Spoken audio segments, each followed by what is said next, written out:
Even so, Vex didn't stop scouting the burnings. Ben had to be somewhere.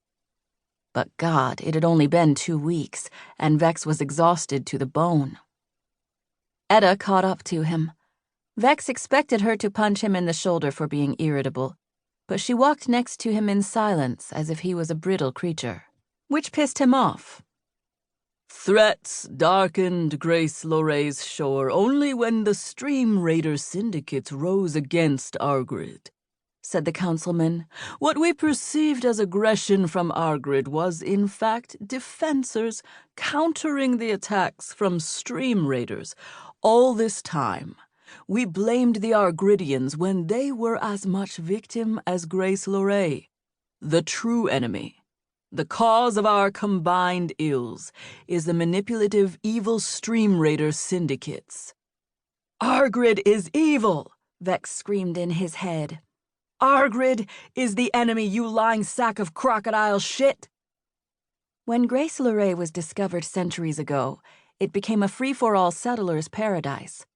People from the 5 mainland countries had come, filled it up, and lived in moderate tolerance, until Argrid decided to seize control and attempted to regulate its magic.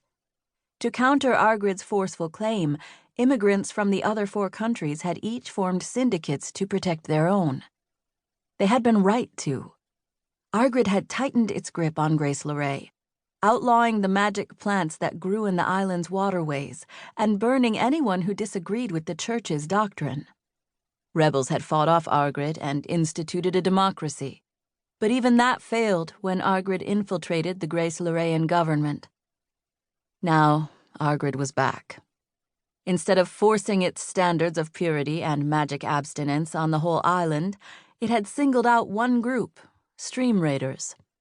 Lawless thieves hated by any who weren't raiders themselves, which made them perfect unifying scapegoats. Raiders hoard deadly magic, the council member continued to the all-too-silent crowd. Why weren't they screaming in fury? Why weren't they outraged? Raiders pillage and destroy in the name of defiance for defiance's sake. Soon, you will not have to live in fear. The Council has allied with Argrid to purge Grace Loray in pursuit of our joint goal, a war on raiders. Vex's lungs swelled. Variations of this weak-ass speech had introduced every execution he and his crew had infiltrated these past 2 weeks, as though any words could diminish the horror of people burning to death. But people weren't burning. Not this time. Raiders were burning. A spasm swept over Vex, and he stumbled. His shaking sickness spells were getting harder to hide, as though his body knew his one chance at a cure had been stabbed to death on the deck of the Astuto. The thought of Lou hit him like scalding water, and he caught himself on a window frame. Beyond his trembling fingers, a cloudless blue sky capped the island's tangle of deep green jungle. Breaks in the trees spoke of the rivers that wound across the island, with long plumes of steam rising over boats. Below was the castle's garden. Etta put her hand on his shoulder. You all right? This was the place he and Lou had escaped from weeks ago. He had to be standing right above the window he'd yanked open and jumped out with Teo on his back. Lou had been downright furious at him for bringing the 6-year-old along, but what else could he have done? She had to admit that the journey had been good for the kid. Vex scratched at the rough indigo sleeve of his stolen servant's uniform. Good. Sure, if good meant Teo sitting in a shack in Port Mezitib.